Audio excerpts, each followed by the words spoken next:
Jesus reveals how to feel his presence when everything inside you feels lost.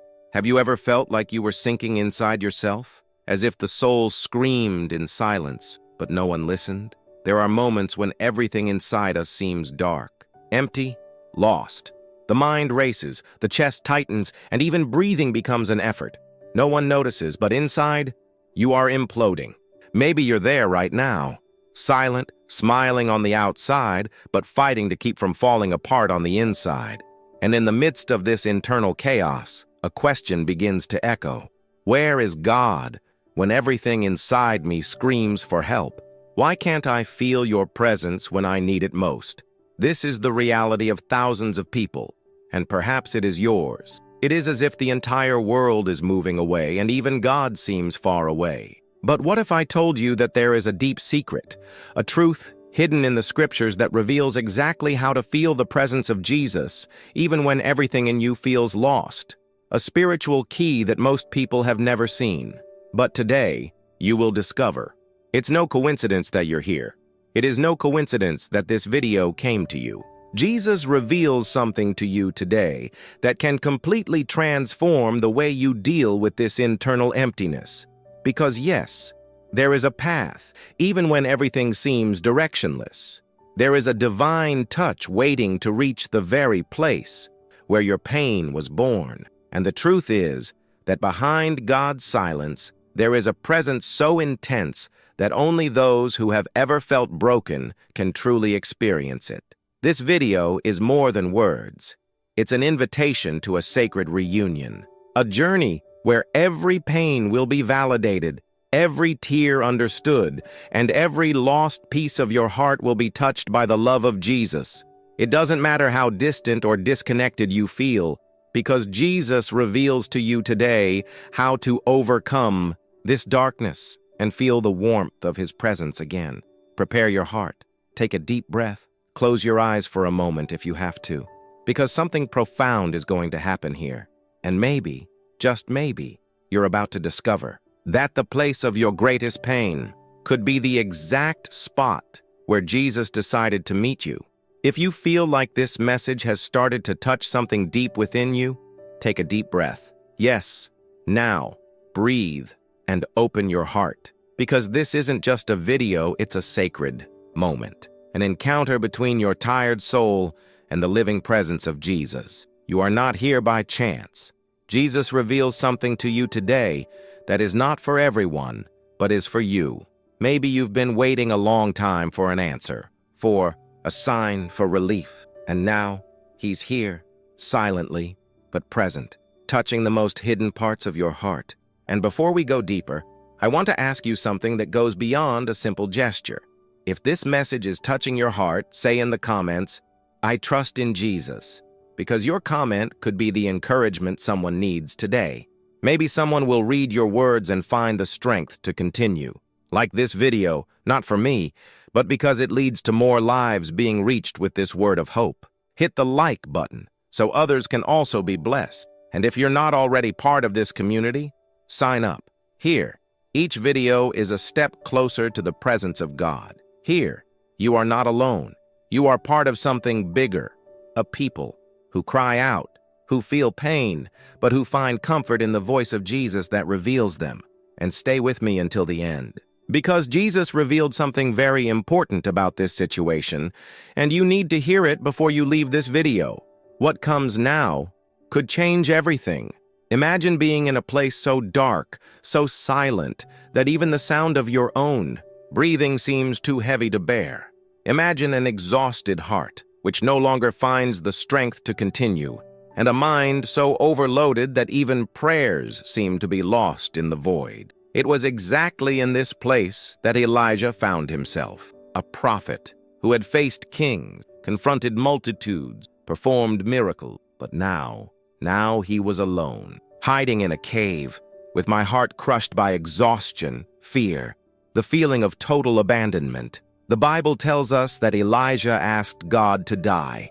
Yes, a man of deep faith, who had already felt the glory of God in so many moments, now wanted to disappear from the face of the earth, and all this because inside him, everything seemed lost.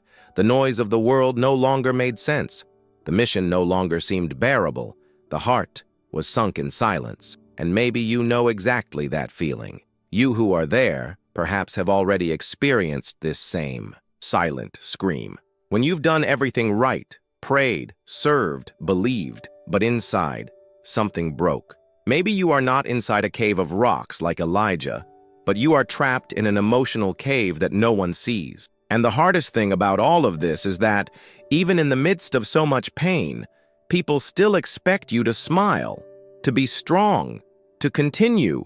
But inside you are exhausted.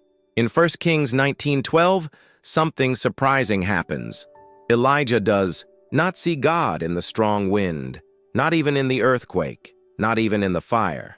The presence of the Lord manifests itself in a still, small voice, a whisper, a gentle breeze, something so subtle but so powerful that it was able to cut through Elijah's inner chaos and touch exactly where he needed it most. Jesus reveals to you today that often it is in the silence of pain that the presence of God reveals itself most deeply. Have you ever noticed how difficult it is to hear when there is a lot of noise?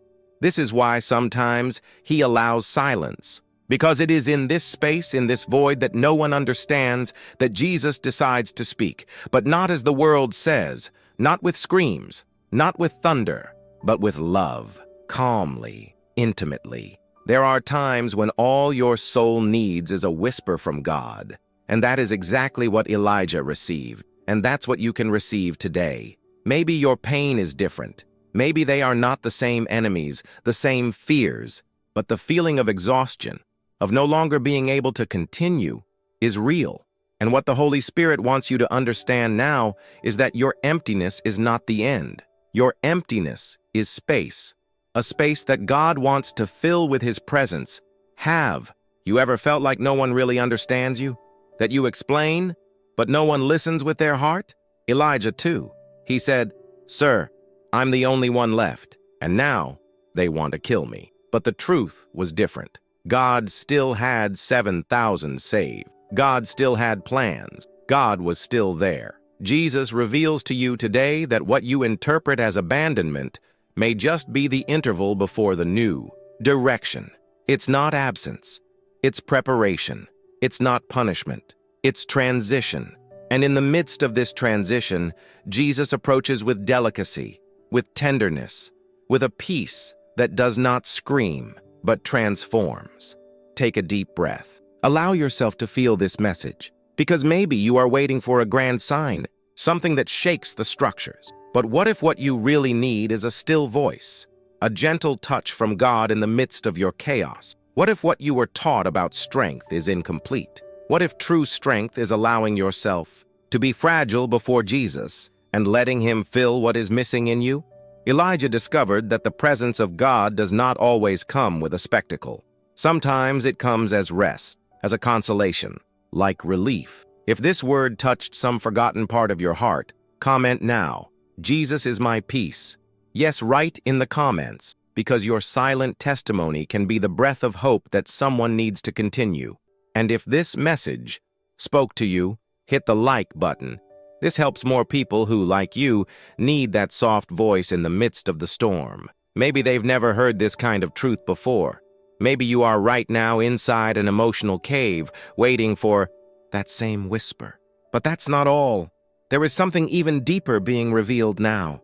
Because if Elijah was touched in silence, there is another man who cried out for help, and even so, thought that God did not hear him. His soul was begging for help, but it seemed like the sky was silent. Get ready, because the story that comes next may change the way you interpret God's silence forever. There are moments when silence becomes more deafening than any scream. When the soul cries, struggles, but the sky remains in absolute silence. And it is in this silence that many lose hope, believing that God has abandoned them. Job knew exactly how that hurt. He had lost everything: family, health, reputation, friends. And no matter how much he tried to understand the reason for his pain, he couldn't find answers. The suffering was so thick it seemed to fill the air. And yet, God didn't seem to respond. Job 23 is a chapter where the human heart opens wide open. He says, "Behold, I go forward, but it is not there, and behind, but I perceive it not. It works on the left, but I do not see it. It conceals itself on the right, and I do not see it." Job sought God. I screamed for him. I waited for an answer, but there was no sound. There was no signal. And yet in verse 10 a startling revelation comes. "But he knows the way I go. When I try myself, I will come out like gold." Jesus reveals to you that the absence of answers is not the absence of presence. God knew where Job was. God saw every tear, every loss, every silence. How many times have you screamed inside and thought no one heard you? How many nights crying in the dark, believing that maybe God had forgotten about you? Maybe you even tried to hide this pain, spiritualize it, say that everything was okay. But deep down, I was broken. What if I told you that what you interpret as God's silence is actually his molding? That while you feel like he is far away, he is actually closer than ever? Jesus reveals to you that gold is not formed in comfort, but in fire. Have you ever thought why, even though we love God, we still face such deep pain? Job was righteous, loyal, fair, and yet it has been proven like few others. Pain was not punishment. It was stoning. It was God revealing, layer by layer, a faith that did not depend on circumstances. And maybe that's what he's doing to you. Maybe your faith needs to move away from, "If everything is fine, I believe," and go to, "Even when I don't see it, I know that he is there." God's silence is often the answer. A response that says, "Trust, I'm still here." Close your eyes for a moment. Allow yourself to remember a time when you prayed with all your might and heard nothing in return. How did you feel? Insecure? Rejected? Forgotten? Job too. But see, God was there all along, working in silence, shaping not only the situation, but Job's heart. Because before restoring the possessions, God restored the soul. Jesus reveals to you that he is more interested in healing your internal wounds than just changing your external circumstances. Sometimes it is in silence that the roots of faith grow deepest. It is there, in the pain not understood, that you discover an intimacy with God that only the broken know. Job learned this, and you can learn too. But to do that, you need to stop blaming yourself. The suffering you face is not a sign of divine rejection. It's a sign that you are being shaped for something greater. There is a hidden glory in your pain, a spiritual gold that is being refined. If this message touched your spirit deeply, comment now.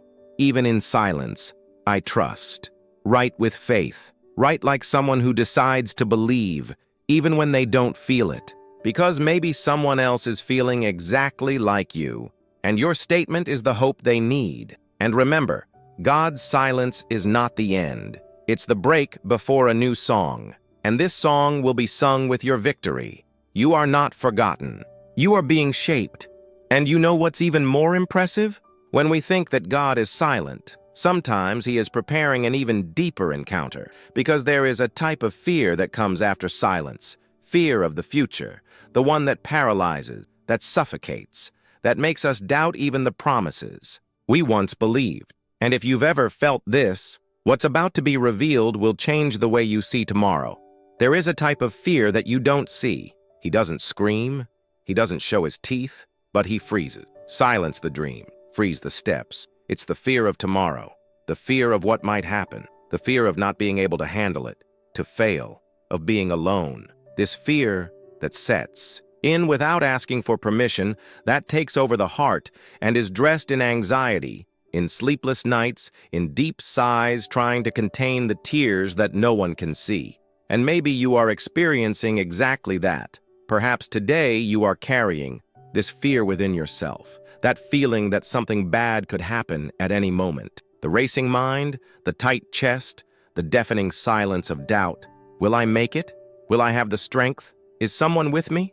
It's as if every step is uncertain and the road ahead invisible. Jacob felt it. He was not just any man. He was heir to the promise. But at that moment, he was running away, afraid, threatened by his brother Esau, alone in the desert, no direction, no rest. And then, something surprising happens. That night, Jacob sleeps on a rock, and in the midst of the darkness, he has a dream that will change everything. A staircase that reached the heavens, angels ascending and descending, and above her, the Lord, the presence of God. And he says in Genesis 28:15, I am with you and will watch over you wherever you go, and I will bring you back to this land. I will not leave you until you do what I promised you.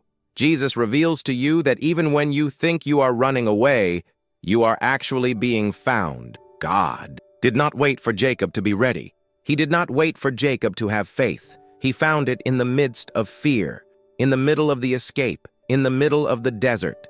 And maybe you need to hear this today. God doesn't abandon you in your worst moments. He reveals himself in them.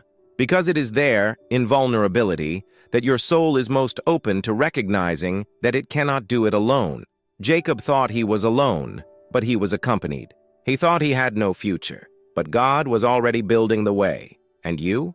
What have you believed about your tomorrow? Jesus reveals to you that even when you feel alone, he is present, caring, driving, and most of all, promising not to leave you. How many times have you backed away out of fear? Have you ever stopped trying due to insecurity? Have you ever stood still in the face of the unknown? Fear is a silent thief, steals your hope, steals your decisions. It steals the certainty that God is with you. But today, this truth needs to echo in your soul. The presence of God is the certainty that overcomes fear. And it's not about you being strong all the time. It's about remembering who walks with you. Because if Jacob, with all his troubled past, with all his flaws, was chosen to be met by God on that dark night, then you can be too. Close your eyes. Take a deep breath. Now imagine this ladder that Jacob saw. Touch the floor with your feet. Feel that even on the ground of despair, heaven remains accessible. Angels still ascend and descend. The voice of God still speaks, and she says, I'm with you. I won't leave you. This is not a metaphor. It's a living promise. It's God himself, saying that he will guide you even when you don't know where to go. And that changes everything. Because now, you no longer need to walk in fear. You can walk with confidence. You are not alone. You never were. If this message touched your soul, like a hug from God in the midst of the desert of your anxiety, comment now, Jesus walks with me. Write this not as a ritual, but as a confession of faith. Because when you declare this, you are pushing fear out and letting the presence of God take the place that fear insisted on taking. And if this word spoke to you in a deep way, press the like button. This may seem simple, but it can get this message across to someone who is feeling paralyzed by fear right now. You can be an instrument of hope. There are times when fear paralyzes, yes, but there are also others where the problem is more subtle, quieter, a type of pain that we don't always know how to name, but that takes us away from God without even realizing it. A type of spiritual frustration that arises when we pray and feel absolutely nothing. Get ready, because what is about to be revealed could forever change the way you approach God in prayer. What if I told you that there are times when even praying seems useless? That there are days when you bend your knees, close your eyes, try to talk to God, but all you feel is a heavy silence, an emptiness that echoes inside your chest. This pain is more common than you might think. And today, Jesus reveals how to cross this dark valley of spiritual frustration, where your soul cries out but seems not to be heard. David, the man after God's own heart, also faced this deafening silence. In Psalm 13, it begins with a cry that seems to come from the depths of an exhausted soul. How long, Lord? Will you forget me forever? It is the cry of someone who prayed, waited, trusted, and saw no answer. David does not hide his pain. He doesn't try to appear strong. He simply tears his heart before God. Maybe you are experiencing something similar. Maybe you pray every day, but deep down you start to doubt whether there is anyone listening on the other side. This kind of frustration is not rational. It's something that eats away inside. You keep going to church, you keep saying amen, you keep smiling on the outside, but your heart is empty, like you're shouting in a room where no one responds. It's a silent pain, a kind of spiritual mourning. Have you ever felt this? Have you ever felt as if your faith was drying up and everything that once moved you now seems distant? It is at this point that many give up, believing that God has abandoned them. But what if God's silence is not absence? What if, in fact, it is a deep, silent presence, like the soft breathing of someone who remains by our side even when everything falls apart? David's story teaches us that even those closest to God face spiritual deserts. And there's no shame in that. Spiritual frustration is real, and more, it is valid. You are not failing because you feel this way. You are just facing the moment, when God silences to heal parts of your soul that only silence can reach. Jesus reveals something precious to you in this psalm. God does not ignore the broken soul. He welcomes, He maintains in silence. Because there are healings that don't happen amidst the noise of services, but on silent nights when you cry alone in your room, thinking no one sees, but He sees, and more, He feels. The secret lies in what David does right after his outburst. Even without an answer, he says, "I trust in your loving kindness. My heart will rejoice in your salvation." This is faith in its purest state, trusting when you don't feel it, love when it seems like there is no return, pray when the sky looks like bronze. This is the faith that touches the heart of God, faith without emotion, faith without guarantees, raw, real, torn faith. Perhaps you have asked yourself, has God forgotten me?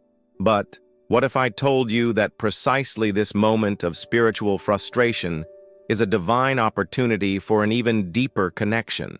What if this apparent absence is, in fact, an invitation for you to dive into deeper waters of faith? Jesus never promised that the journey would be full of good feelings, but He has promised to be with us even when we don't feel Him, and that changes everything. Therefore, if this message spoke to your heart, comment now, "Jesus, even in silence, I trust in you." Your comment could be the encouragement someone desperately needs today. Maybe another hurting soul will read your words and discover they are not alone, that there is still faith, that there is still hope, that even in the silence, Jesus is there, listening, loving, supporting. And if this word touched you, press the like button so that other lives can also be reached by this healing truth. Your act of faith could be the bridge to someone's healing. But what comes next will change the way you view fear. Get ready to dive into a story where loneliness, dread, and the presence of God collide in a transformative way. You're about to discover something you may never have realized about fear and how Jesus' presence has the power to completely undo it. Take a deep breath. The journey continues. What about when you try to trust God with all your might, but your heart is simply too tired to continue? When have you prayed, cried, believed, but the pain is still there, insistent, like a weight, dragging you down? The next biblical story carries overwhelming spiritual power, a revelation that can turn the key to your heart, even if everything inside you is exhausted. Get ready, because what you are going to see now will change the way you understand Jesus' care in the moments when your faith seems to sink. Imagine the scene. A strong wind, the waves rising, the boat rocking in the rough sea. The disciples are terrified, and there, in the middle of that storm, a figure appears walking on the water. It's Jesus. Pedro, with his eyes fixed on Him, feels courageous enough to get out of the boat. He steps into the water and miraculously begins to walk. It is at that moment that everything changes. Pedro begins to look at the winds, at the danger, at everything that could go wrong. And when fear takes over, it sinks. The man who had enough faith to get out of the boat is now drowning in doubt. And the phrase that comes from Jesus' mouth crosses the centuries until it reaches his heart now. "O you of little faith, why did you doubt?" Matthew 14:31. This isn't just an episode about fear. It's a story about tiredness of the soul. Peter didn't sink because he was far from Jesus. He sank because he took his eyes off him. He let fear speak louder than presence. And this is where so many people find themselves today, trying to trust, but too overwhelmed. It's difficult to keep believing when promises seem far away, when the sea of life swallows the strength you thought you still had. Maybe you're like Peter. You've had faith. You've walked a little, but now you're too tired to continue. And you feel like you're sinking slowly, day by day. But here is what Jesus reveals to you. Even in your doubt, he still reaches out. Even when you no longer believe in yourself, he does. He didn't wait for Peter to pray the perfect prayer. He didn't wait for Pedro to recover emotionally. He caught him while he was still sinking. Jesus doesn't need you to be strong to help you. He just needs you to scream for him. And maybe that scream doesn't even need to come out of your mouth. It just comes from your heart. It is in this space where faith is broken and the soul is exhausted that he manifests himself most tenderly. How many times have you felt like Pedro? How many times have you started to trust but were overcome by fear of what would come next? Doubt if God will really sustain, for the pain of not seeing results, not feeling peace, not seeing a way out? There is a precious detail in this text that many ignore.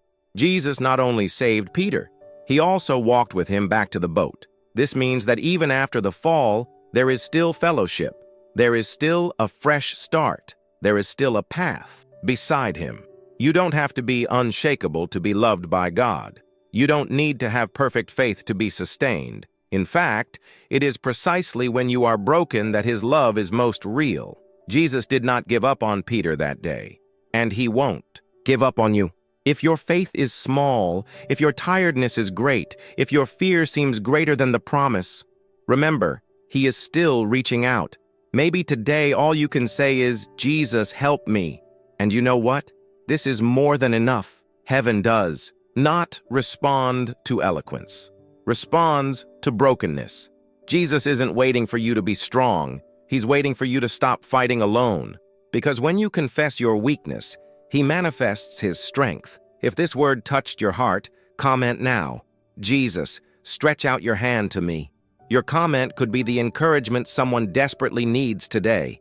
And if this message spoke to you in a special way, press the like button so that other people can also be reached. Your gesture could be the answer to someone's prayer. But that's not all. There is something that many Christians live in silence, and few dare to confess.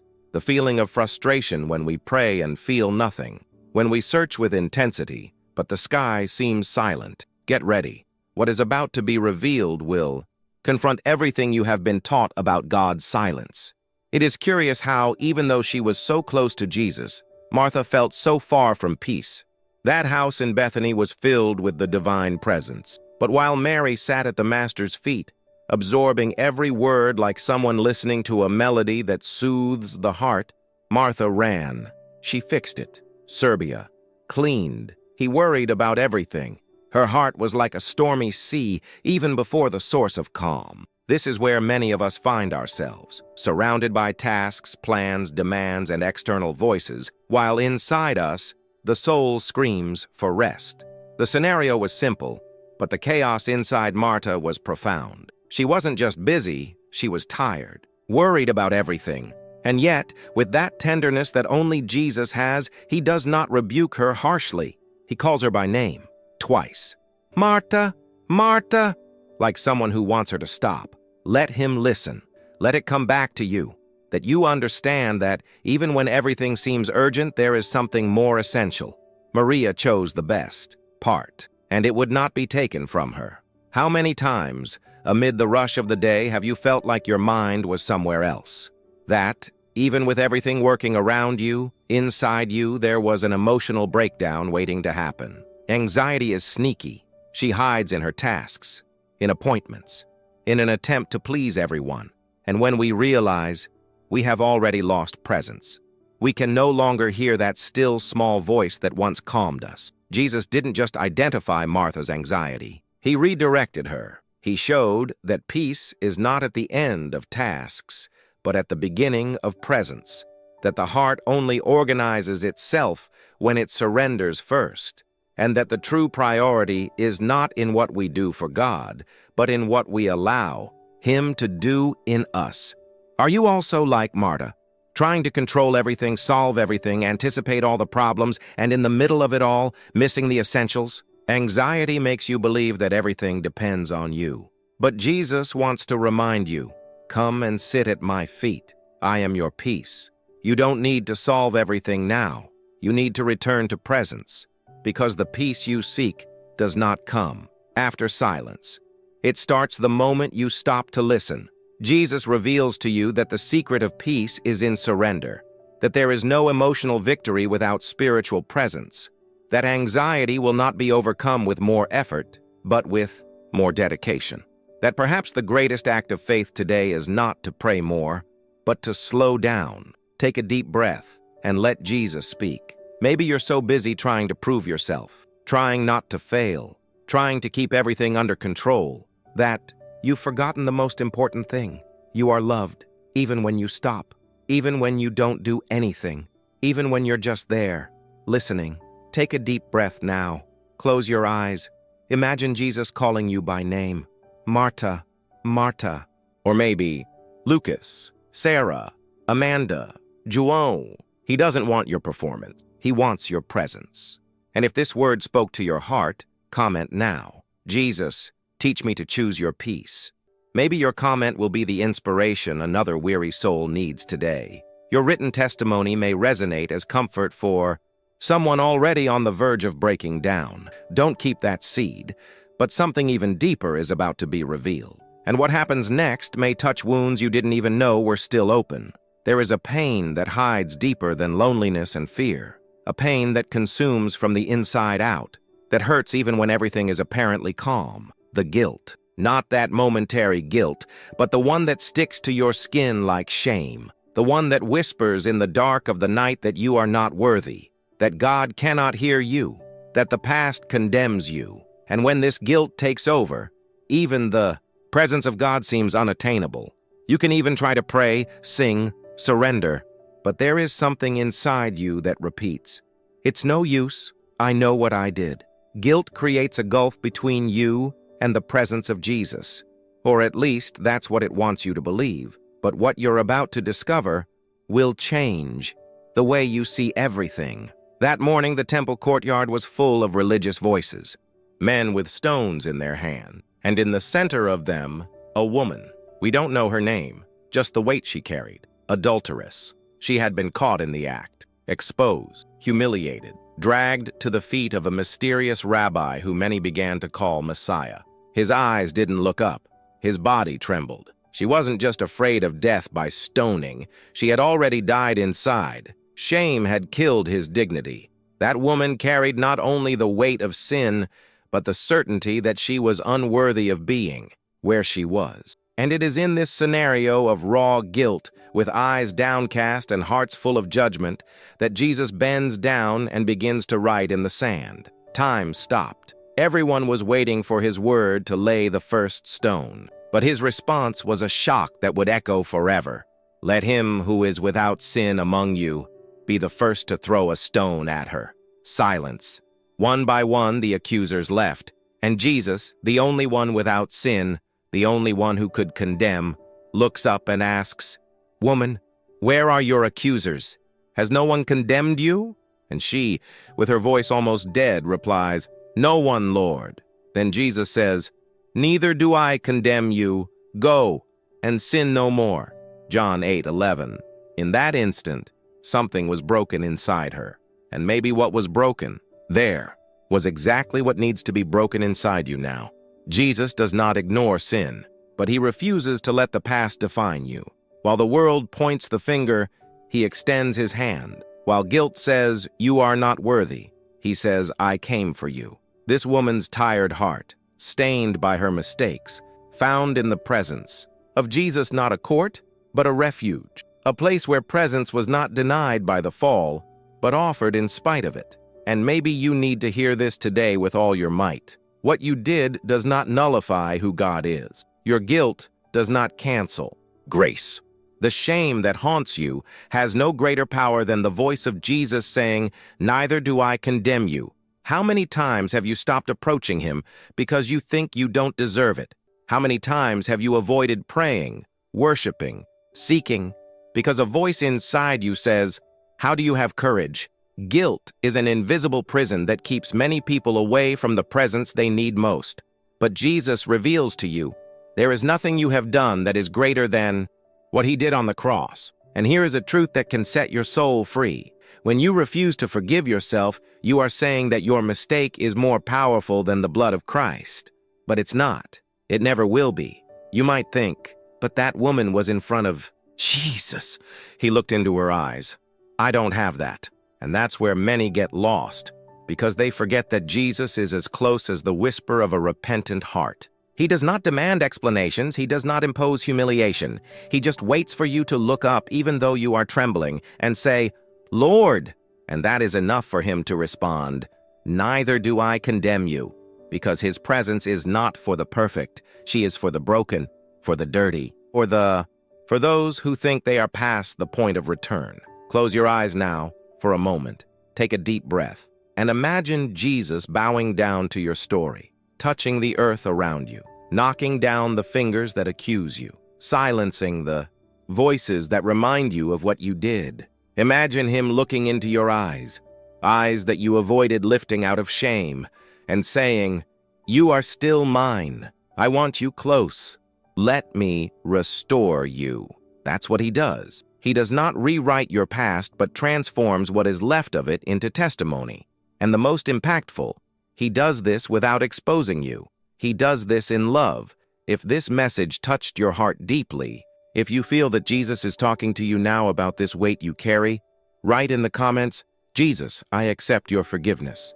Because declaring this is breaking the silence of guilt and making space for the presence of God to invade what you believed was lost forever. Your comment may not only change your journey, but inspire others who are still looking down, waiting to hear that there is still grace.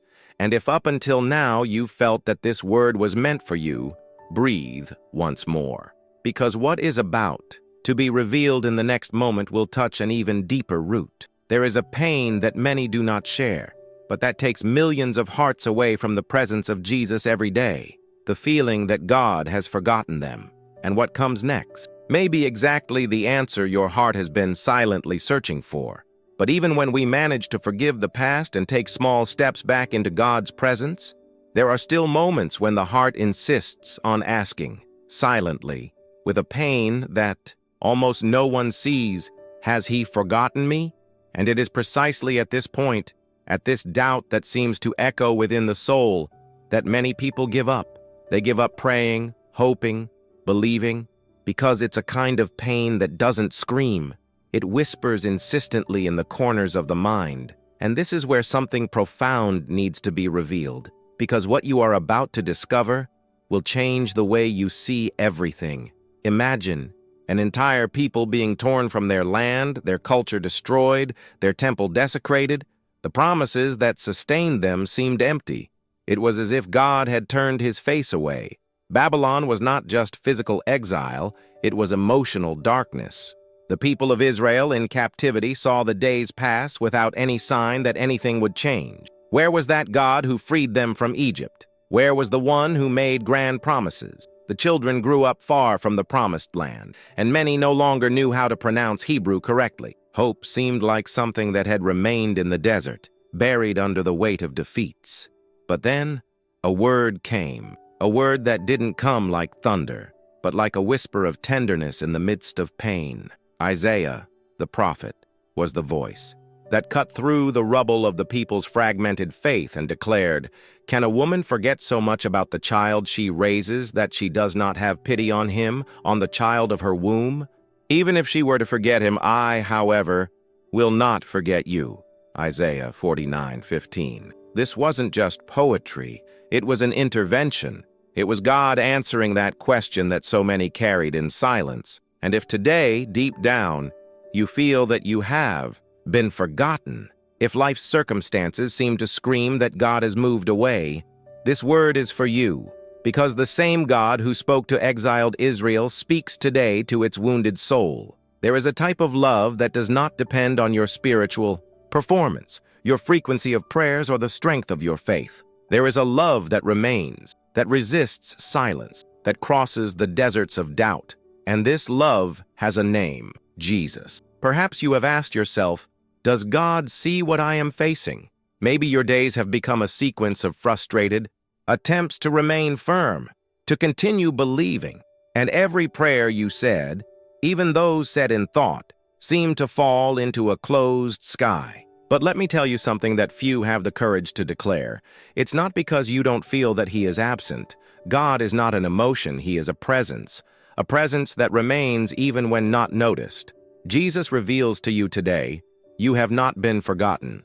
Not one of your tears was lost in the void. Not one of your prayers was ignored. There is an invisible record, more real than anything your natural eyes can see, and the sky keeps moving in your favor, even when the earth seems barren. But here comes a twist that needs to be felt in the depths of your soul. The oblivion that you fear does not exist in God, but it exists within you. Sometimes, it is not God who forgets us. It is we who, wounded, forget how to recognize His voice. And it is at this point that He comes tenderly, like a father who sits beside a tired child and says, "You are still mine. Remember when you felt that little inexplicable peace even for no apparent reason? Remember that time a message, a song, a random word made you cry? That was Him.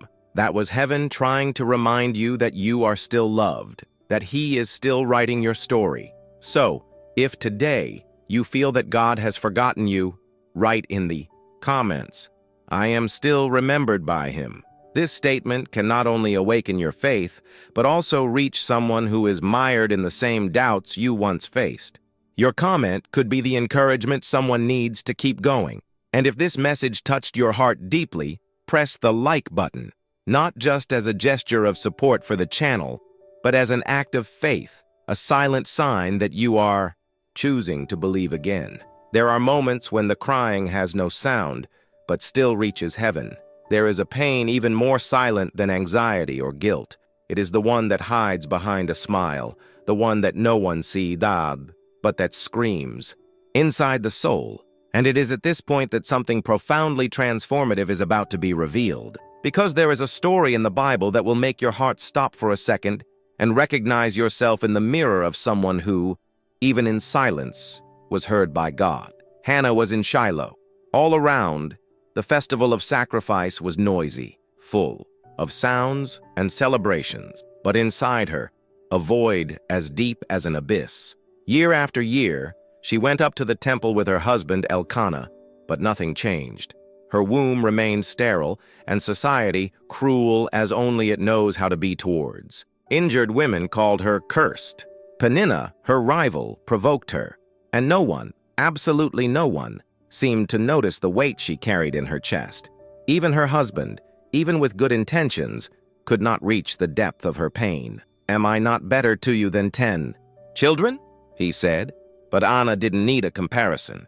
She needed comfort. I needed God. The Bible says in 1 Samuel 1:10, "And Hannah, with bitterness of soul, prayed to the Lord and wept abundantly." Read that again. He cried profusely. This is not a discreet tear. This is crying that comes from the inside. It is pain that no longer fits inside. Have you ever been to this place? When you enter your room, you close the door, kneel down, and you can't even form words. Just tears, just pain, just silence. But Jesus reveals it to you. It is in this silence that the sky bends. It is in that place where no one sees you that God finds you.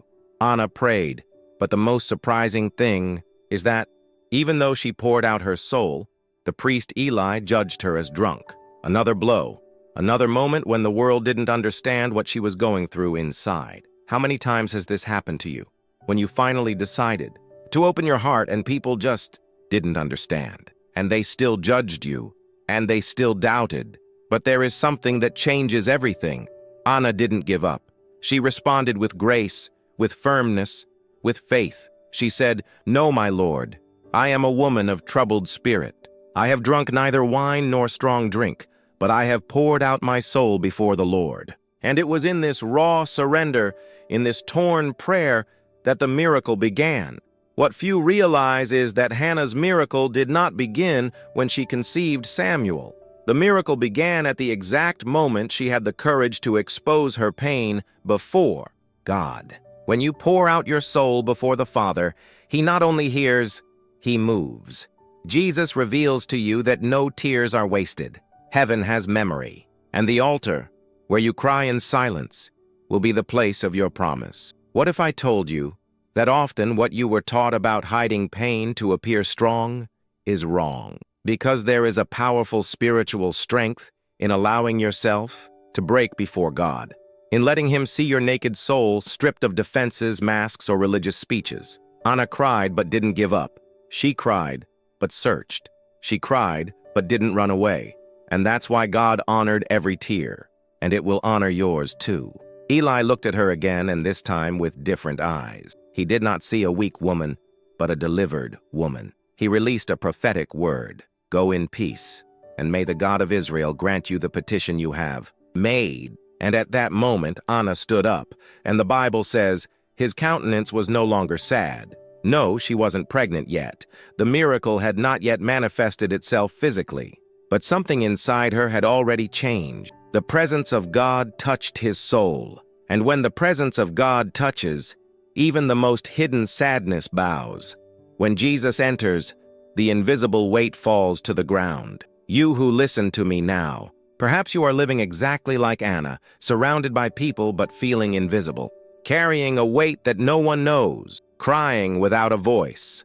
But listen, the Lord sees what others ignore. He collects the tears that the world despises, and He will transform your hidden pain into visible testimony. Hannah's silent prayer became the birth of the greatest prophet of her time, and your pain will also generate purpose, because Jesus reveals it to you. Your hidden sadness is the sacred soil where He will plant a miracle that no one will be able to deny. If this message spoke directly to the most secret place in your heart, comment now, Jesus sees me and He takes care of my pain.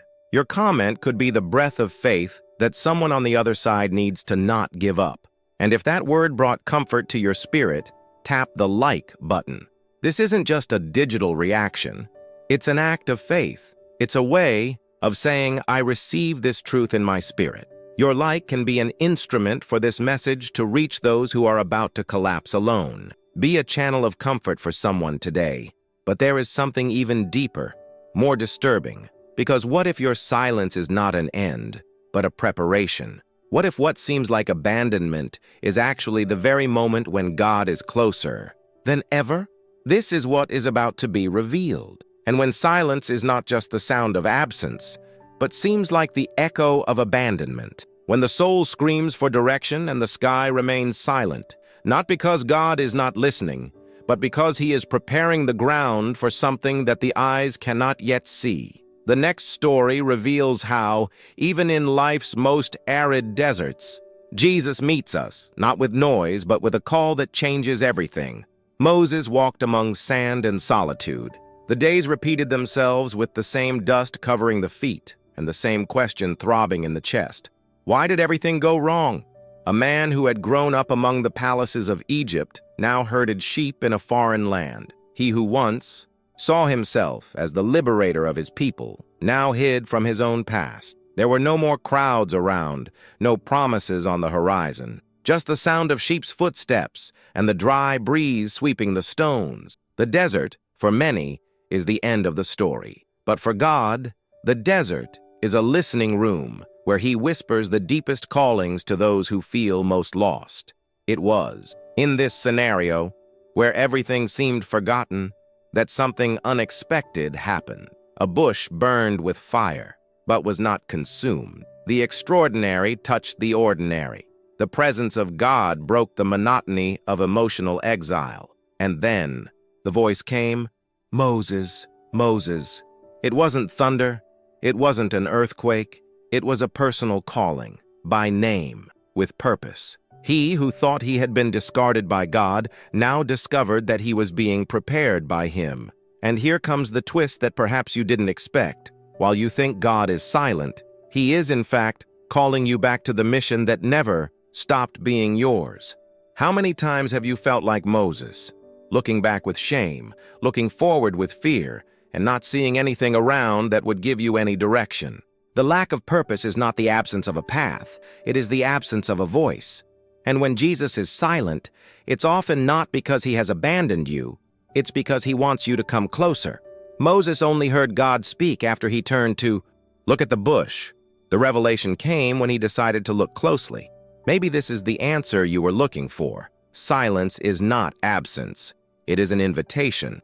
It is in the silence that the bush begins to burn. It is in doubt that the calling reveals itself. But there is something even deeper here. Moses had been in the desert for 40 years, 4 decades of silence.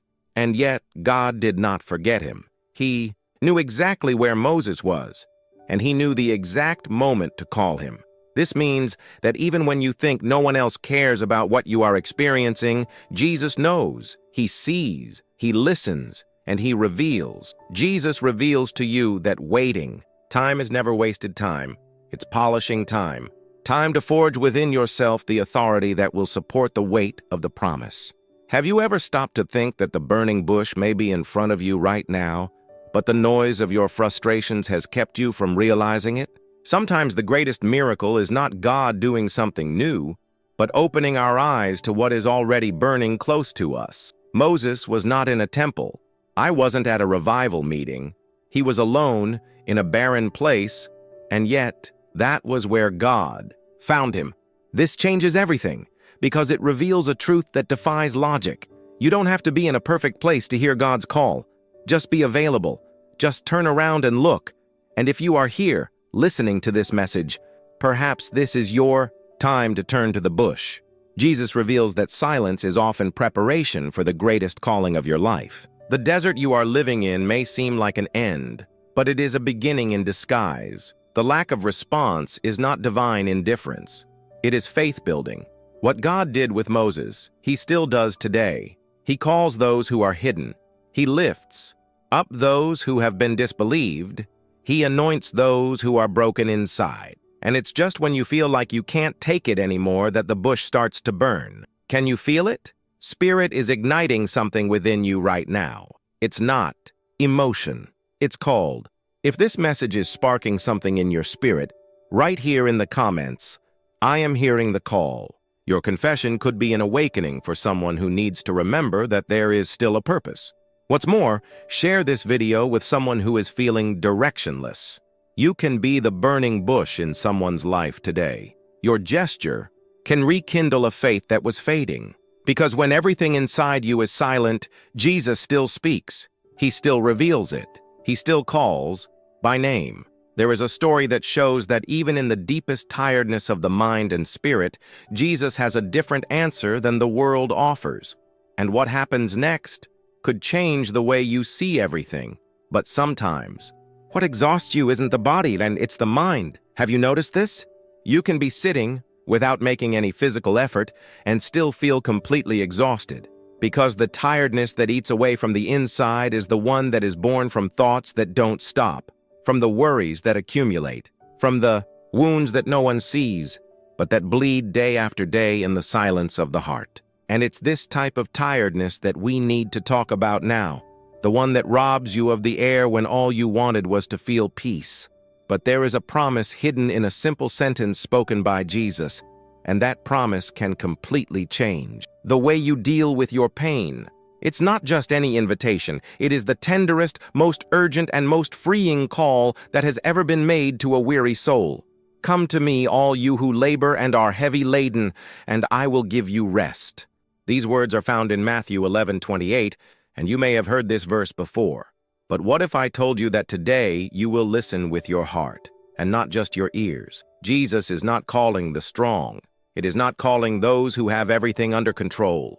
He is calling you, who is on the verge of emotional collapse. You who have been crying in the shower so no one can see. You who wake up already scared of the day, because your mind seems to be at war with yourself. Jesus is saying, come, I know, you can't take it anymore. I see the weight you are carrying in silence, and you don't have to carry it alone. Now imagine this scene. It's late afternoon. The streets are full, and Jesus is there, surrounded by people. He stops, looks into the eyes of someone who can't even lift his head, and says firmly and tenderly, "Come to me." It is not a requirement, it's a rescue. Because when you feel lost inside, when everything in you is screaming for rest, you don't need rule, you need support. And that is what Jesus offers.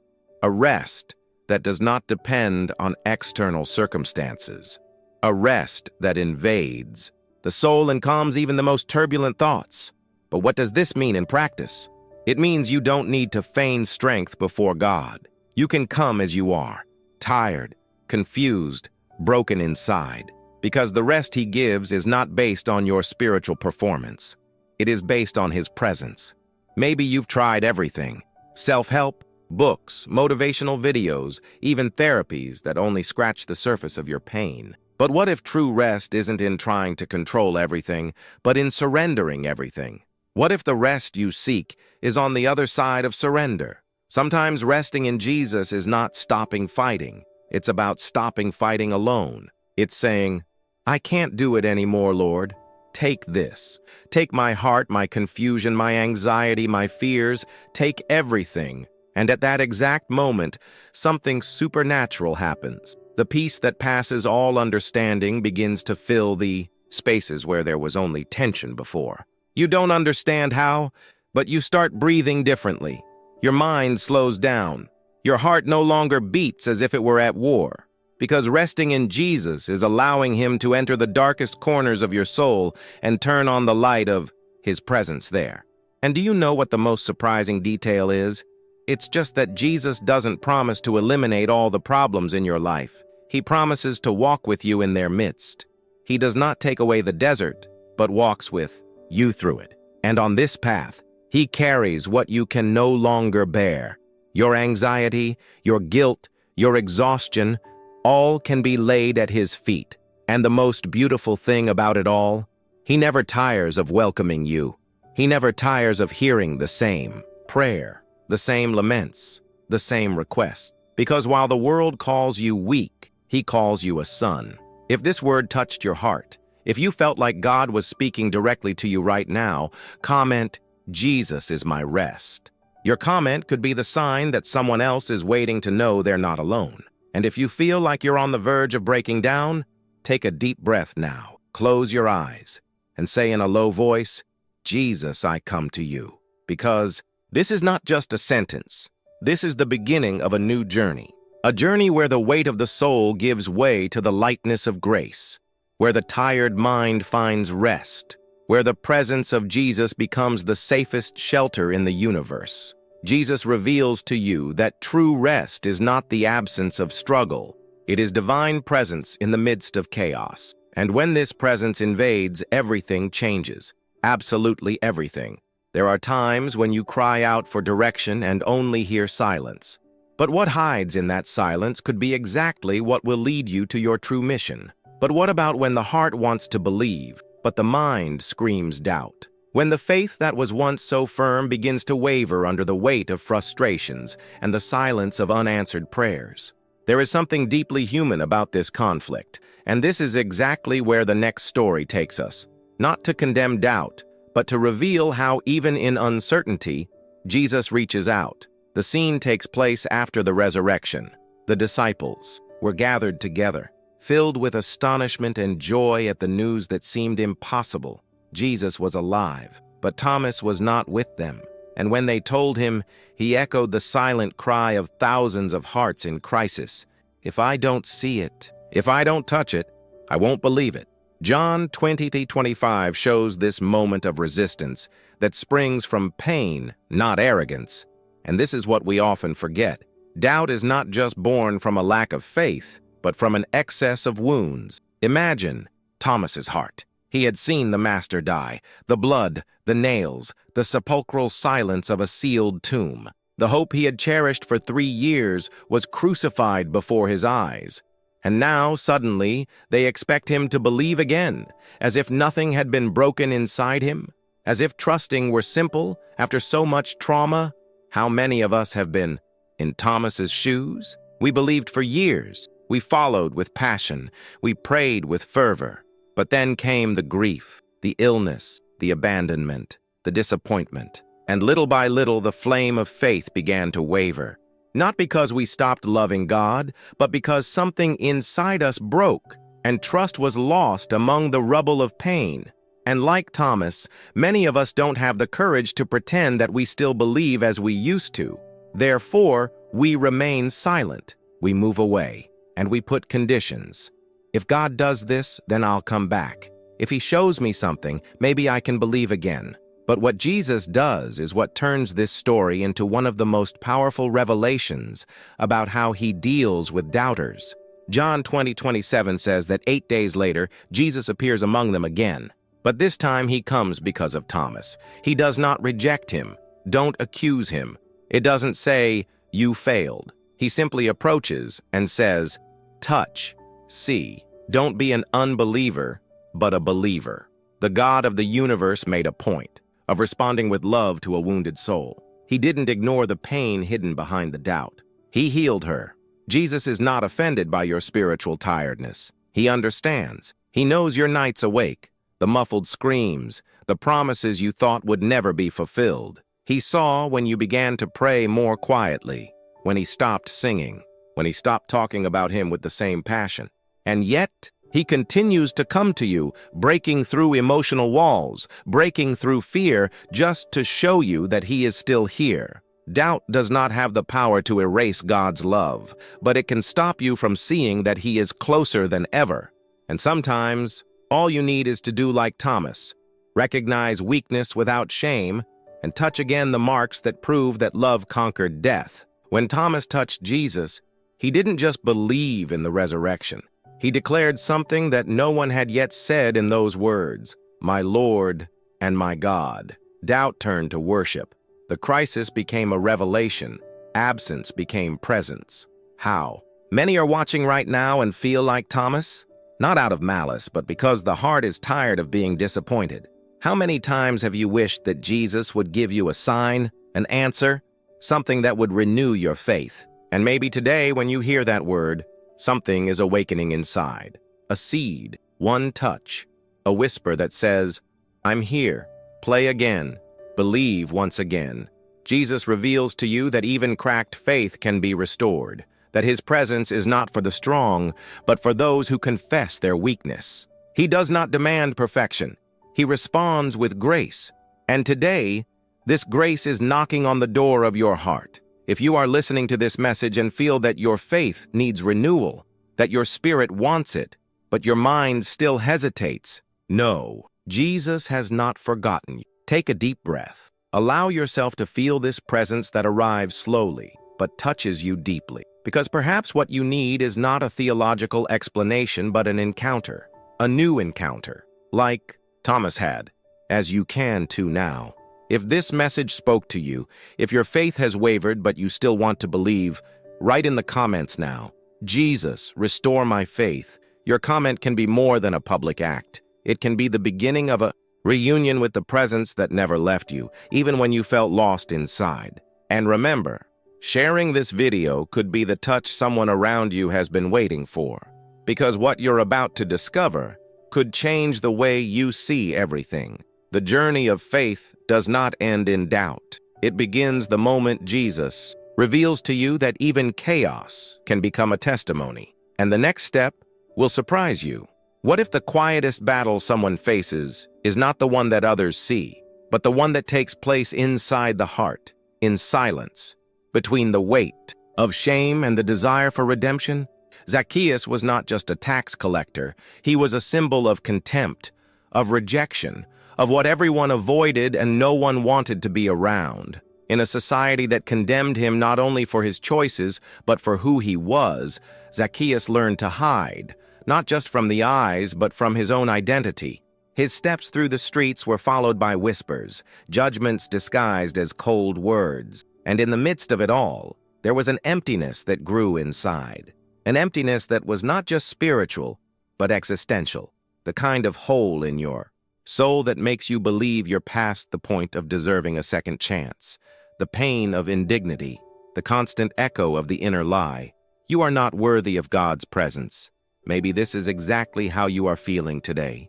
As someone who tries to get closer to God, but carries such heavy emotional baggage that it seems impossible to imagine that he wants to get closer too. It was then that Zacchaeus heard about Jesus, not as someone who judged, but as someone who saw. I saw the pain behind the sin. I saw the clamor hidden behind the error. And something in his heart, perhaps a last stifled hope, made him run. He ran like someone seeking air after a long, emotional drowning. He climbed a tree because he was small in stature, but also because it was small compared to its own value. And there, from above, just trying to see from afar the Jesus that everyone said was different, Zacchaeus never imagined what was about to happen. Because Jesus didn't just pass by. He stopped. He looked up. He called him by name. And he said something that exploded any barrier of indignity that Zacchaeus carried. "Zacchaeus, come down quickly, because today it is convenient for me to land at your house." This moment is one of the greatest proofs that Jesus does not approach those who feel ready, but those who hide in shame. Jesus reveals that your presence does not depend on what you did, but on how much he loves you. He didn't wait for Zacchaeus to change. He offered to be with him as he was. This breaks every distorted narrative that says you need to be perfect to feel the presence of God. No, you just need to be honest. You just have to be willing to climb a tree of shame and wait. Because Jesus will pass, and he will stop, and he will see you. Have you ever felt like you're hiding? As if, even though you tried to get closer to God, something inside you screamed, "You are not enough." Zacchaeus also heard this his whole life, but the presence of Jesus changed everything. And that's what he wants to do with you now. What you're about to discover will change the way you see everything. You're not the one who needs to prove you're worthy. It is he who proves every day that he chooses you, despite your history. Zacchaeus' tree was not a hiding place. It was the stage for the reunion. It was the place where God showed the world that there is no sin that stops you from loving. There is no rejection that will make you back down. His presence is for those who are willing to open the door, even if their hands are shaking. Take a deep breath. Allow yourself to feel this message. Jesus didn't walk right by. He didn't ignore it. He saw, and he sees you. The tired heart, the feeling of not belonging, the feeling that everyone is closer to God than you. This is all a lie planted by guilt. And Jesus is now, in this moment, saying, "Today it suits me to be with you. Not tomorrow, not when you're better. Today, because he is not waiting for your perfection. He is attracted to your sincerity." If this message spoke to your heart, comment, "Jesus sees me."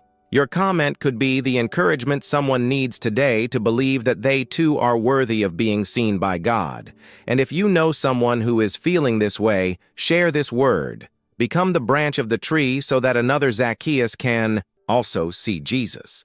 But that's not all. Something even more powerful is about to be revealed. Because while Zacchaeus struggled with his identity, there is another story where despair manifests itself in the form of endless trials. And what we explore next will challenge everything you believed about life's painful processes.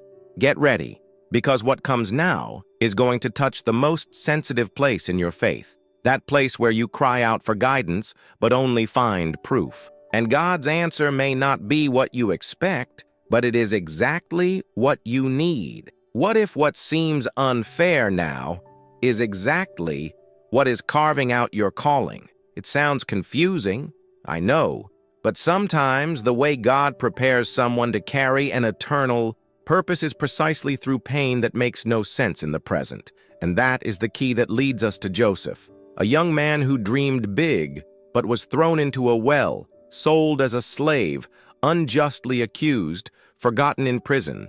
All this while, he was just trying to be faithful.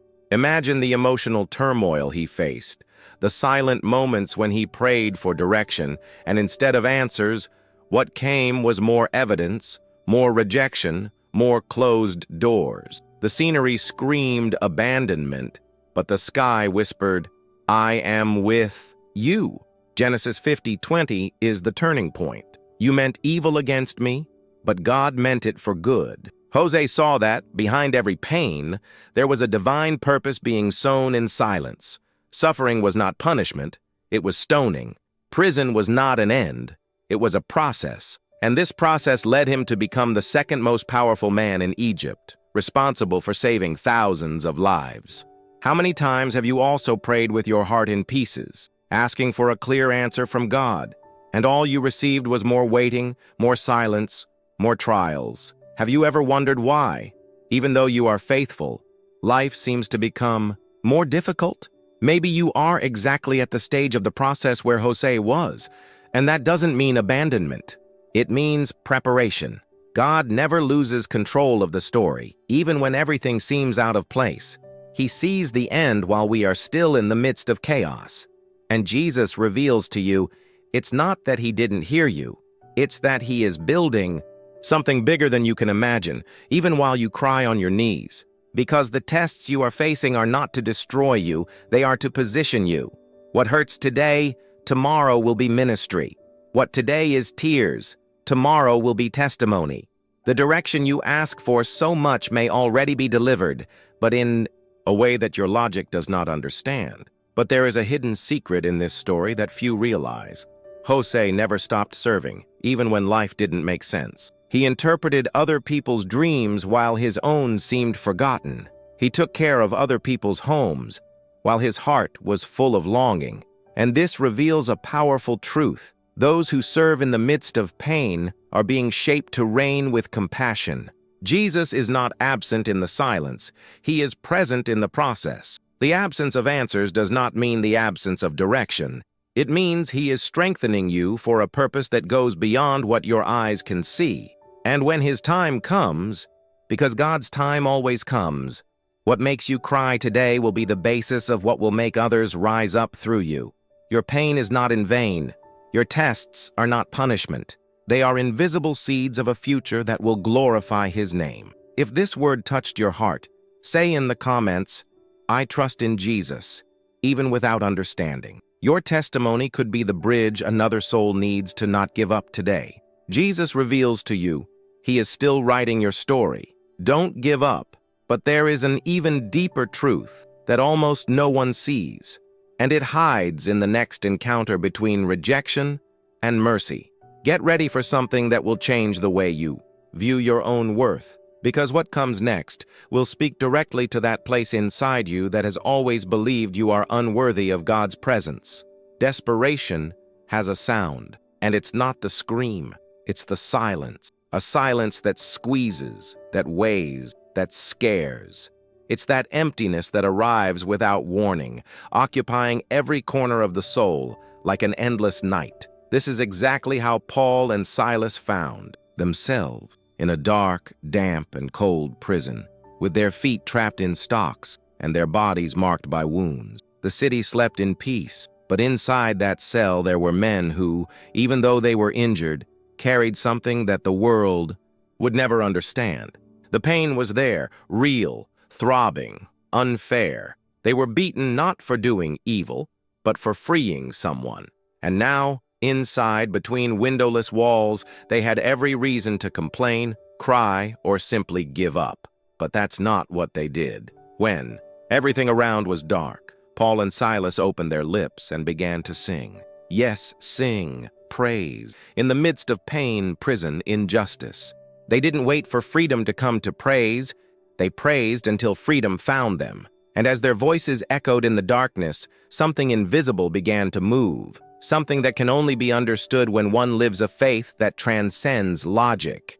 Because it's not natural to sing with your feet tied up. It is not rational to praise with your back bleeding. But there was living proof that God's presence does not depend on where we are, but on where we place him within us. Acts 16:25 reveals to us. About midnight, Paul and Silas were praying and singing hymns to God, and the rest of the prisoners were listening. At midnight, the darkest point of the day, the moment when many lose strength, when hope seems to evaporate. But it was precisely at that moment that the sky bowed to the earth. An earthquake shook the prison's foundations, the doors opened, and the chains fell. But here's the most impressive part. Paul and Silas didn't run away. They did not rush to physical freedom. They remained, because they were free inside. The presence of God in prison was more real than the presence of pain. Perhaps today, as you listen to these words, you find yourself in that same emotional prison. Depression may have become your invisible cell, anguish, your silent companion. The people around don't understand. You smile on the outside, but inside, you are screaming, and yet, no one listens. It's like your soul is in a locked cellar. But Jesus reveals to you, you can praise even with chains on your feet, because when worship is born from pain, it has a sound that touches the heart of God. Paul and Silas's faith did not erase the night, but it lit up their insides. He didn't take off the chains at first, but it broke something infinitely bigger, the cycle of hopelessness. And that's what this moment talks to you about now, because maybe everything inside you is screaming to give up, but there is a presence that can invade your cell. It doesn't matter if the doors are locked from the inside. It doesn't matter if no one knows what you feel. Jesus knows, and he enters even when everyone else leaves. He sings with you when no one listens to you. He remains when everyone abandons you. And here comes the moment that could change everything. What if your praise in pain is exactly what will open the door to your liberation? What if, like Paul and Silas, you are at the very point where midnight is about to give way to the move of God? Because there is something powerful in the decision to worship even without strength. There is something otherworldly about singing when everything inside you wants to cry. There is something eternal about choosing Jesus at the bottom of the emotional prison. The world may not understand, but heaven moves by this faith. So, if this word is breaking something inside you, if it is making sense in the deepest place of your soul, write in the comments, "Even in prison, I trust in Jesus." Say this not as a loose sentence, but as a statement of faith. Your comment may echo like a chant from Paul and Silas in the cell of someone who is about to give up. It could be the chain that drops, the door that opens, the whisper of God saying, "I am here," even in the midnight of your soul. Now take a deep breath. Close your eyes for a moment. Allow yourself to feel this presence, because Jesus doesn't just visit you when everything is fine. It reveals itself in the deepest prisons, in muffled screams, in unseen tears.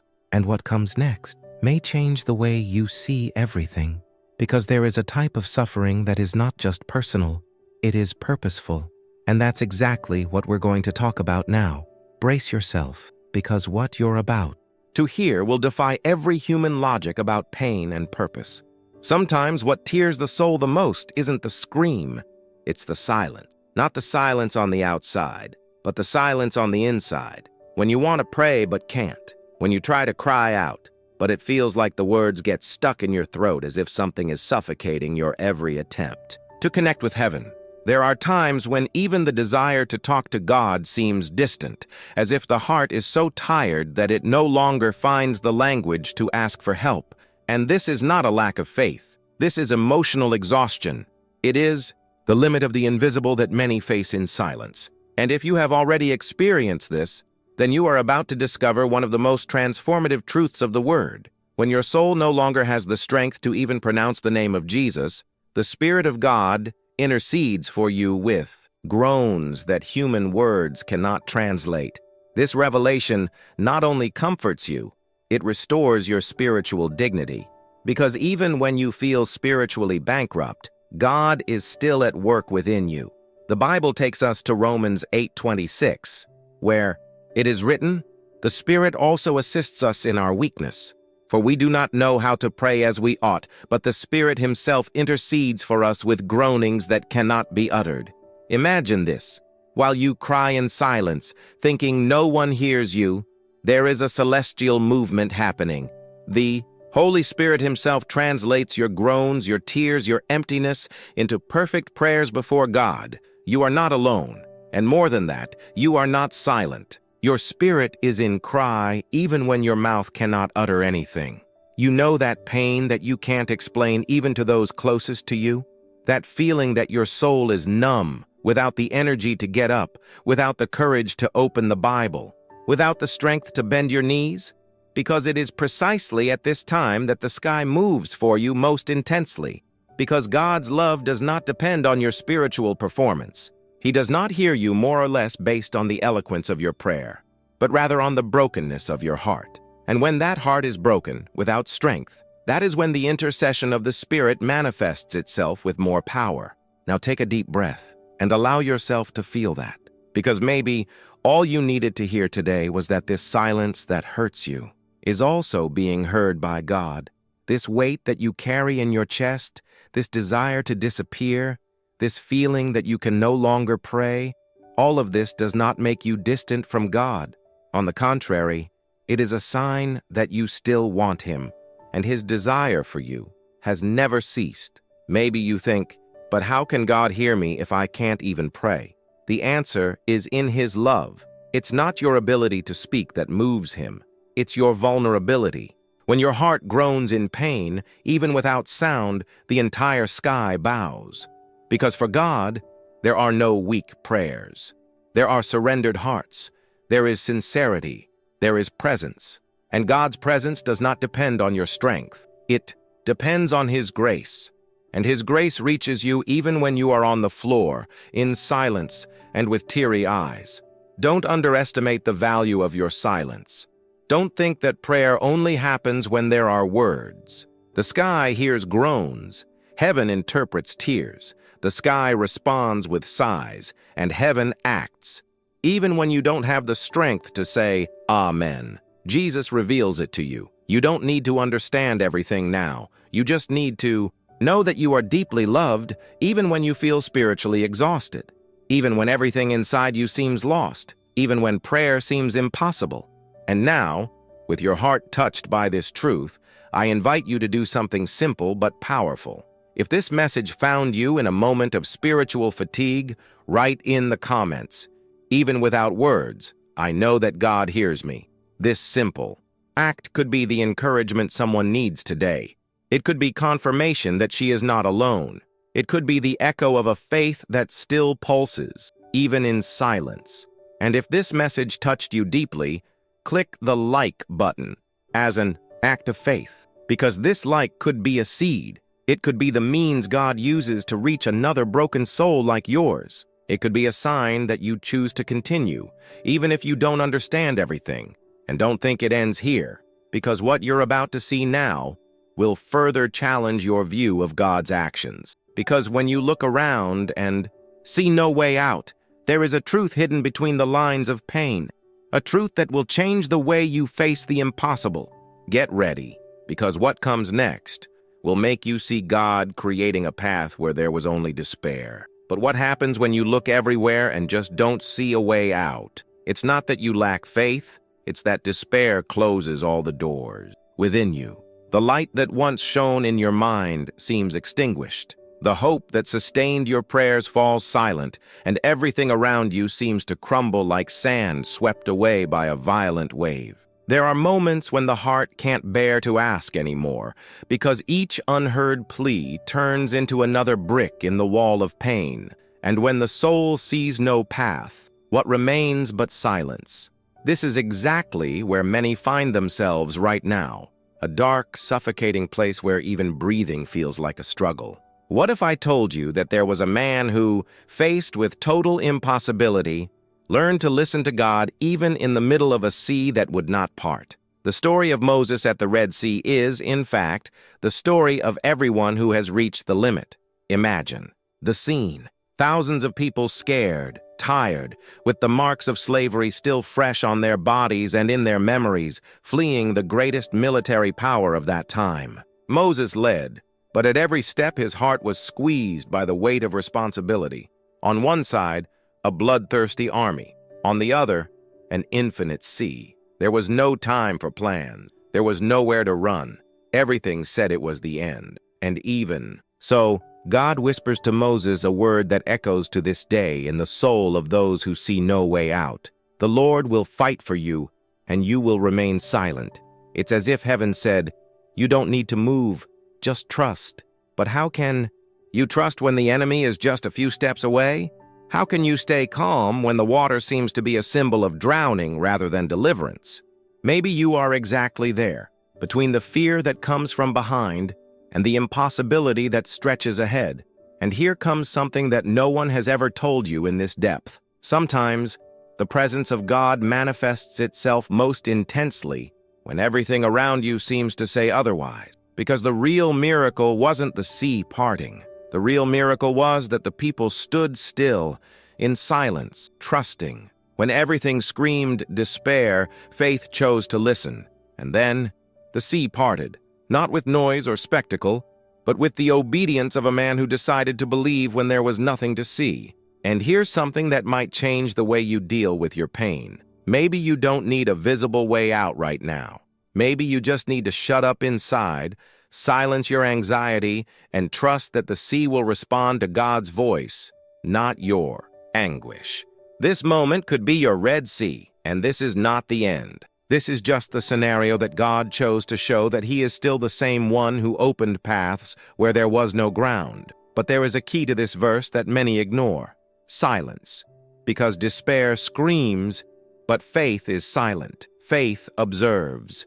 Faith hears. And in that silent place between pain and miracle, God's presence doesn't just find you, it manifests itself. Jesus reveals to you that even when everything in you feels lost, the sea obeys His voice, and your soul will learn to rest in the promise, not in the landscape. Now take a deep breath and allow yourself to feel this truth entering the darkest place in your chest. Imagine Jesus placing His hand on your shoulder and saying, "I know you see no way out, but I am the way." This is not poetry. This is the promise that has sustained generations. If today you find yourself trapped, remember, the Egyptians were coming from behind, the sea was in front, but God was already in the middle, and the impossible was about to give way before His presence. It's not about you moving the waters. It's about trusting that He is already opening what you still can't see. And if this message found an echo in your soul, write in the comments, "I trust," even without seeing it. Your testimony could be what someone needs to not give up today. And if this word touched your heart in a deep way, press the like button, not just out of engagement, but as an act of faith. Because when you share what made you stronger, you become part of someone's miracle. But there is an even more silent pain that hides behind the smiles of many. And what you will hear now could completely transform the way you see this loneliness. Brace yourself, because what comes next will touch areas of your soul you didn't even know were bleeding. And if everything around you still seems chaotic, even after you've cried out and cried and waited and prayed, there's something that needs to be revealed now. Because what's about to be exposed could shatter the quietest lie the enemy has whispered to your heart, that you are all alone in this fight. It is precisely at this point when you begin to believe that no one understands the pain you are going through, that emotional isolation gains strength. You try to convince yourself that it's just a phase. That will soon pass. But each day weighs more. And even though you are surrounded by people, what is happening inside you is invisible, profound, almost indescribable. What to do when not even those who love you most can realize that your soul is screaming for help.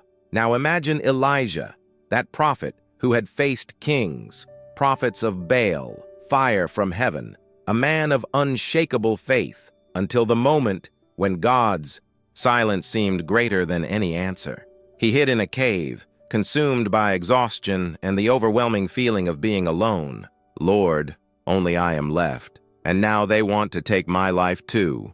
N. Kings 19:10. This statement echoes like a cry of loneliness that many of us have experienced, the type of loneliness that cannot be resolved with physical presence but with spiritual meaning. Elijah wasn't just tired. He was emotionally disconnected from God's presence. And that's exactly where many fall, not because they stopped believing, but because they stopped feeling. How many times have you felt this way? Struggling inside, while trying to smile on the outside, surrendering everything to God, but feeling as if He has silently walked away, leaving you to weather this emotional storm without a single sign. When we feel like no one sees us, it's easy to believe that not even God is watching. But Jesus reveals something transformative to you.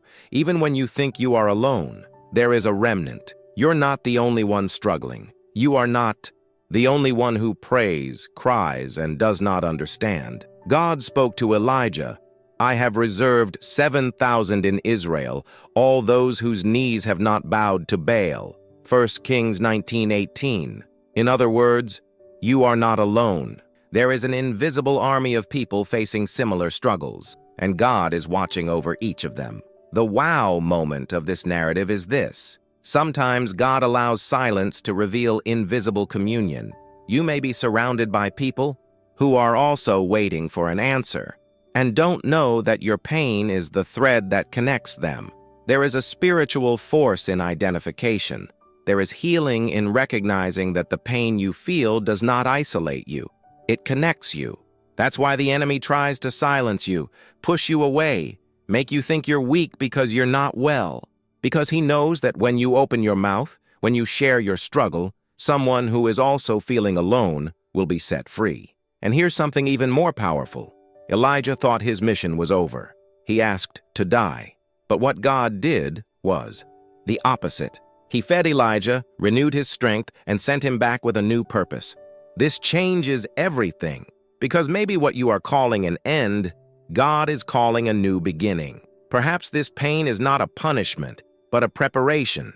Perhaps this solitude is a strategic pause for you to learn to hear the soft voice amidst the internal noise. And if God is allowing you to feel this momentary absence, it is because he is about to reveal a presence you have never experienced before. Jesus reveals to you, you are not alone.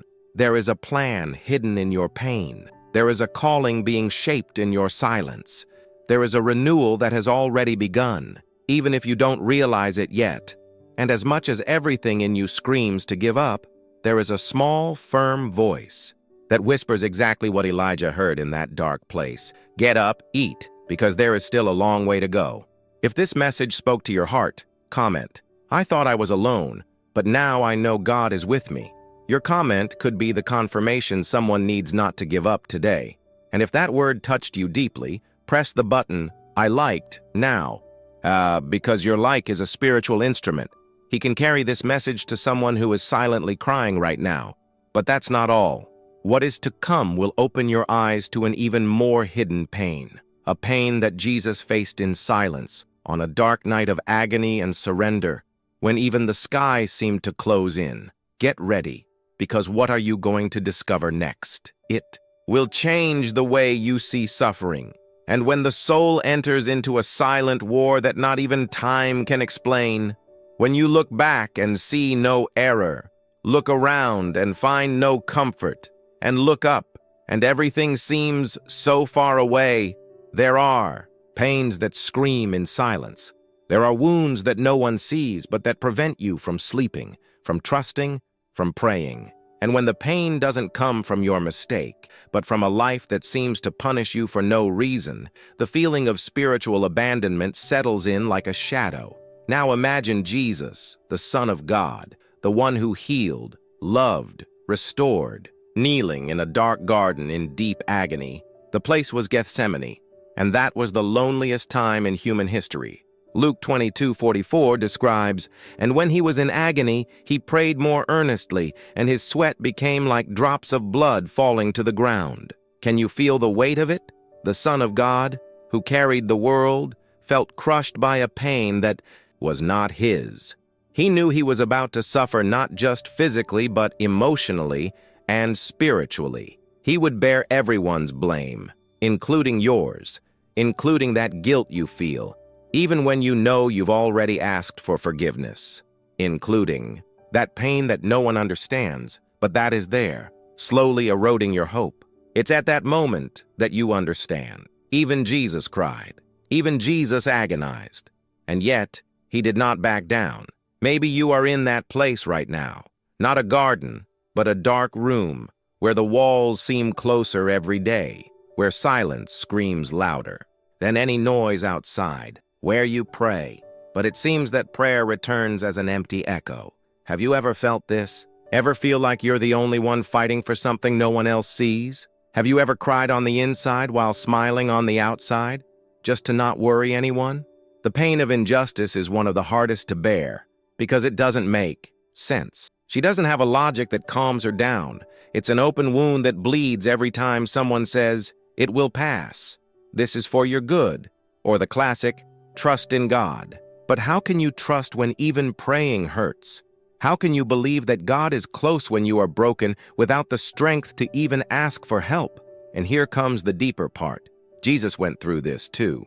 He prayed, sweating blood. He asked the Father, "If possible, take this cup away from me." He begged for another way out, but there wasn't. The only response he received was silence. And yet, he chose to trust. He chose to obey, chose to love. He chose to continue, not because it was easy, but because he knew pain had a purpose. The cross precedes the resurrection. Take a deep breath now. Allow yourself to feel this truth. Jesus understands every unshed tear, every prayer that got stuck in your throat, every time you smiled when all you wanted was to disappear. You are not alone. Your pain is not invisible. It echoes in the heavens. And more than that, she has an answer. Gethsemane was not the end. It was the beginning of the greatest victory the world has ever seen. And if Jesus won, you will win too. His presence does not abandon you in the midst of agony. She supports you. She holds you when you can't stand. She hugs you when the whole world turns its back on you. And do you know what is most impactful? The pain you carry today can be the portal to a testimony that will transform other lives. Because what you are experiencing now, Jesus has already overcome, and he lives to remind you of that. If this message spoke deeply to you, if there is a pain that you do not understand, but that today found an echo in this word, write in the comments, "Jesus, I surrender to your will, even without understanding." Your comment could be the encouragement someone desperately needs. Don't underestimate the power of a sincere confession. And if this message touched your heart, hit the like button, not just out of engagement, but as an act of faith. An act of someone who, even in the midst of pain, decides to believe that heaven is still listening, that heaven still responds, that heaven still descends, even in the Gethsemane of the soul. And here comes something even more impressive, something that could completely change the way you see the struggle you are experiencing today. Because what happened after Gethsemane will shake everything you believe about suffering and hope. And when, after everything, what's left inside you is just a whisper of hope, an almost faded voice, which insists on not dying, even after so many wounds, falls, and silence, when despair seemed to win, and all the previous blocks revealed intense pain, loneliness, fear, tiredness, abandonment, God's silence. There is still something that pulses, something almost invisible, but that refuses to die. It is at that exact moment that a story emerges that carries the power to rekindle what seemed lost forever. She appears almost unnoticed, in a corner of the crowd, in the midst of contempt, in the body of a woman who for 12 years had been bleeding, suffering, spending everything she had trying to find a cure, but only finding more pain. The woman, with the flow of blood. She doesn't have a name in the text, but she has a pain that everyone recognizes. The pain of someone who has been fighting for so long, who has forgotten what it's like to live without pain. A pain that is not just physical, but emotional, spiritual. A pain that screams when no one else hears. She is there, crushed by the crowd and by years of contempt, carrying the shame of her state, the weight of her history, and the fatigue of so many failed attempts. But something inside her refuses to die. Something inside her says, "If I just touch his clothes." It's a thread of faith, a breath of hope, but it's real. And that breath changes everything. Because when she touches Jesus, something supernatural happens. Immediately, the bleeding stops. But it's not just her body that is restored. It's dignity. It's identity. It's the soul. Jesus stops in the middle of the crowd, even with everyone pressing him, and asks, "Who touched me?" Not because I didn't know, but because he wanted the world to know. There is a kind of touch that moves the heavens. A desperate touch, full of faith that is born deep in a broken heart. And that touch has power. "Daughter," he says. That's the first word she hears after 12 years of rejection. She is not sick, impure, forgotten, she is a daughter. Because, for Jesus, she was never invisible. It was never just chronic pain. It was never just another pain. She was always a daughter. And that's exactly what Jesus reveals to you now. Even if everything seems lost, even if you've tried everything, even if your heart has been bleeding for years, one touch from Jesus can still change everything. This moment is not just about physical healing. It's about restoring what pain stole, about returning the name, the place, the dignity, the identity. It's about looking up at the sky and hearing, "You're still mine." And when you feel like this, tired of fighting, ready to give up, too exhausted even to pray, know this: there is a touch that breaks multitudes. There is a touch that cuts through the noise and reaches the heart of God. You may have lost everything, except the ability to reach out and touch Jesus. Even if you don't have the strength to speak, even if your eyes are blurred by tears, even if no one sees what you carry inside, Jesus sees, Jesus feels, and Jesus responds. Now take a deep breath. Allow yourself to feel this message. Close your eyes for a moment and imagine. What if you reached out your hand right now? Not with words, but with the heart. What if you dared to believe once again? What if, even in silence, you said, "Jesus, touch me back"? It is in this space of surrender, in this last spark of faith, that His presence reveals itself with more power. You don't need to understand how. You just need to move toward Him. Because there's something different when you touch Jesus with everything you have left. It's when everything seems lost that the miracle approaches. It's when the last grain of hope seems insufficient that the sky tilts. And if this story touched you deeply, if this woman represents you more than you imagined, write in the comments, "Jesus, I still believe," because this simple act can be extending your hand today. And who knows, this comment could be the encouragement another soul needs to not give up. Jesus reveals to you, when everything seems lost, your touch of faith still has the power to change everything. If you've come this far, it's because something inside you still screams for a fresh start. Because even after so many falls, even with all the open scars, there is a flame burning deep in your chest that refuses to go out. This message wasn't just content, it was an encounter with the deepest part of your being, the one that the world tried to silence, but which is now breathing again. Jesus reveals it to you. His presence was never far away, even when everything inside you screamed otherwise. The pain, the doubt, the silence, the waiting, all of this shaped your heart for that moment. And now, with everything you've experienced, with everything you've cried, He calls you to complete liberation. Because this word doesn't end here. It needs to be sealed. It needs to be established in faith. And so now I invite you to something sacred. Let's pray, but not with decorated or empty words. Let's pray with our soul, with everything that still pulses, with everything that still hurts, with everything that still cries out. Take a deep breath, close your eyes, and allow yourself to feel this moment. Jesus, we stand before you now as children returning home, not with perfections, but with wound, not with merit, but with longing. Lord, now touch every heart that heard this message.